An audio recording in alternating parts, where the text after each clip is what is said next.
When Nicodemus approached Jesus and started to chat to him about the signs that he was performing, Jesus replied, "Very truly I tell you, no one can see the kingdom of God unless they are born again."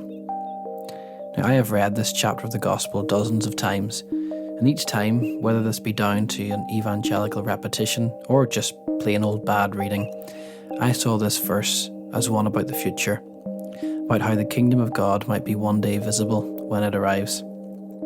Never did I seriously consider the possibility that Jesus was on about now, that the kingdom was happening at the same time that he was talking.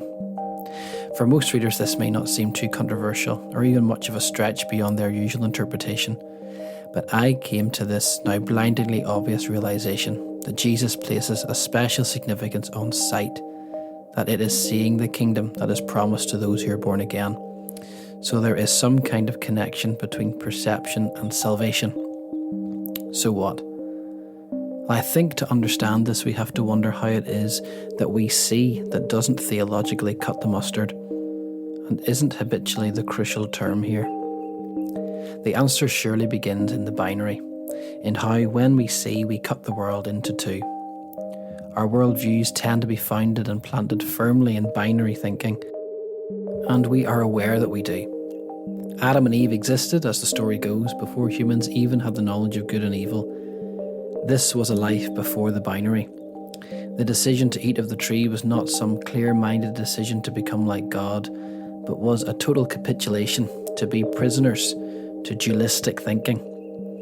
The expulsion from Eden was not simply a sad exit from a lovely garden, but was the beginning of binary thinking. It was the Creator saying that binaries are an inappropriate way for us to see as humans. And why is binary seeing inappropriate? I think because there is no such thing as a morally neutral binary. Theorists have long been telling us that a binary never exists in a valueless vacuum, but instead every binary pulls after it, like a horse does a cart, a moral judgment. In a patriarchal system, man has often been associated with strength and activity, woman with weakness and passivity. In our binary thinking, we have made concepts morally reliant on their presumed pair, and there seems to be no escaping this moral maze of hierarchical thinking. Binaries and moral judgments are as inseparable as heavy drinking and hangovers. That the world simply is should be something we don't need reminded of. The world is, and we bring our interpretations to it. We layer upon it our views, and we encounter the world through our habits, our limits, and our mistakes. And we also encounter it partially, seeing what we want, paying attention to the scandalous and the negative, or the supposedly righteous and set apart. And Northern Ireland has historically been a place of binaries. It's been Protestant, Catholic, Unionist and Nationalist. It has been hard here over the past 50 years and well beyond that to see the world in non-binary terms. And now that we are making some headway with this, we are beginning to see past this binary, but instead of realising the fundamental sin of seeing the world in binary terms, we here in this part of the island are in danger of just replacing the old binary with new ones. Native versus immigrant, the well-off versus on benefits, straight versus gay, bisexual, trans. Old habits die hard, and it is absolutely no surprise that Belfast and Northern Ireland finds itself 30 years behind in terms of its approach to minorities.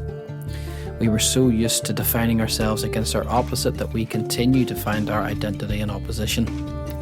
We need the others in order to know who we are, it seems, and this surely has to change. To see things and not immediately leap to judgment is a sacred calling in the age of Facebook and Twitter. For me, Christianity is not a moral system, it is not a list of rules, and it is not a club of which you can say this person is in and this person is out. It's not even a way to heaven. What is it? What is it then? It is a way of seeing the world, of encountering reality. It is a framework within which the whole of the world can be seen. Too often what passes for Christianity is a list of do's and don'ts.